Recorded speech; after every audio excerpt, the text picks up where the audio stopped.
The dead bury their dead. It's a pretty harsh thing for Jesus to say. And you could interpret it in a lot of ways. I'm left with the question, why would a man who is about to die for love of us be so dismissive of the death of those we love?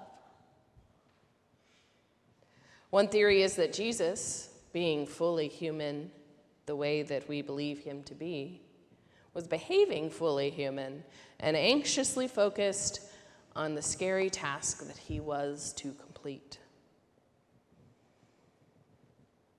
And really, what is more human than being anxious about death?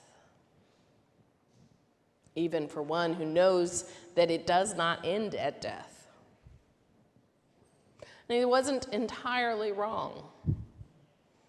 There was nothing that man could do for his Father that Jesus was not already doing.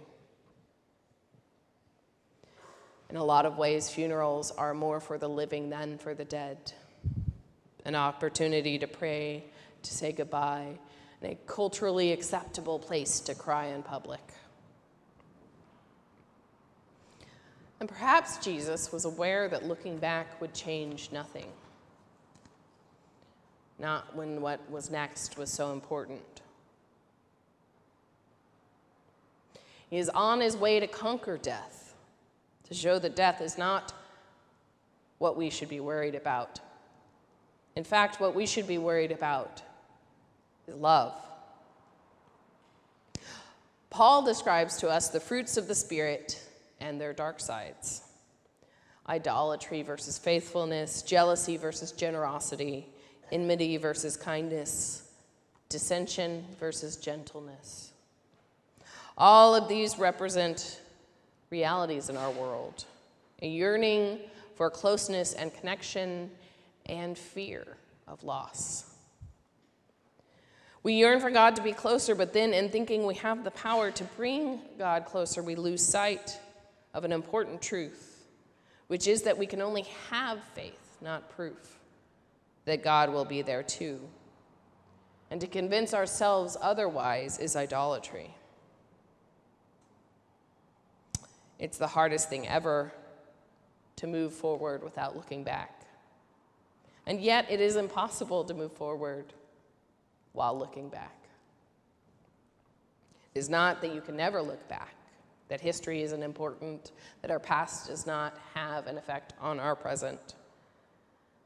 It is simply that when it comes time to act, to serve, to set your feet towards Jerusalem, looking back is a trap.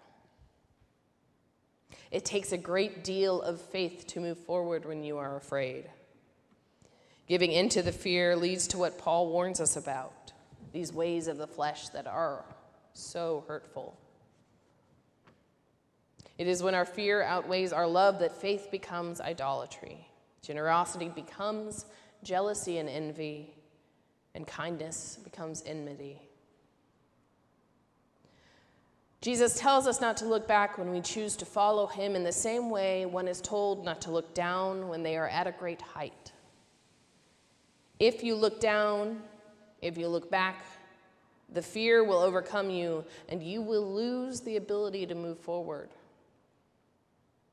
It is not that you cannot fear. Fear is always present. Fear is real. Fear often tells us when we are in danger. And sometimes fear lets us know that what we're about to do is immensely important.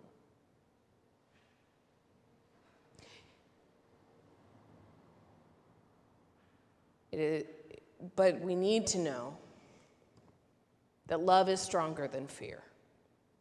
If we are to follow Christ, that is what the resurrection shows us. I have been skydiving twice. In my early 20s, well before I developed vertigo and responsibilities. One of the first rules they tell you when you go skydiving is that you have to scream when you jump, Or in my case, when the burly man named Gus that you're strapped to launches you out of the plane. It seems like a joke, but it isn't. You have to scream, because if you don't, the fear and the force of the rushing air will lead you to forget to breathe.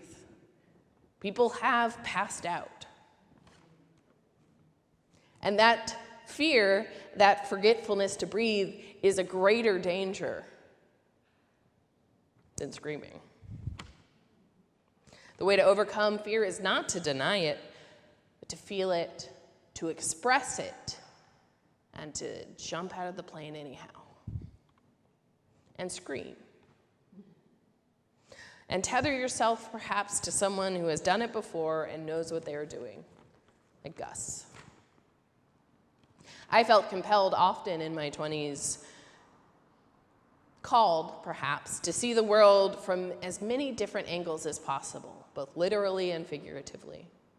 I traveled, I skydived, I moved across the country alone, just 'cause. But calls change.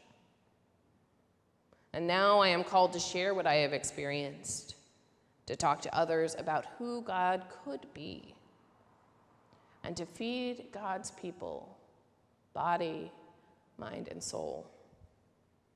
And to wake up every day and find ways in an increasingly unloving world to love others the way I want to love myself, the way Christ has modeled. And in many ways, that is scarier than jumping out of a plane.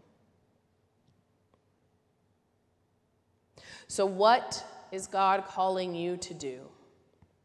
Without looking back, without looking down, how do you need to scream in order to breathe?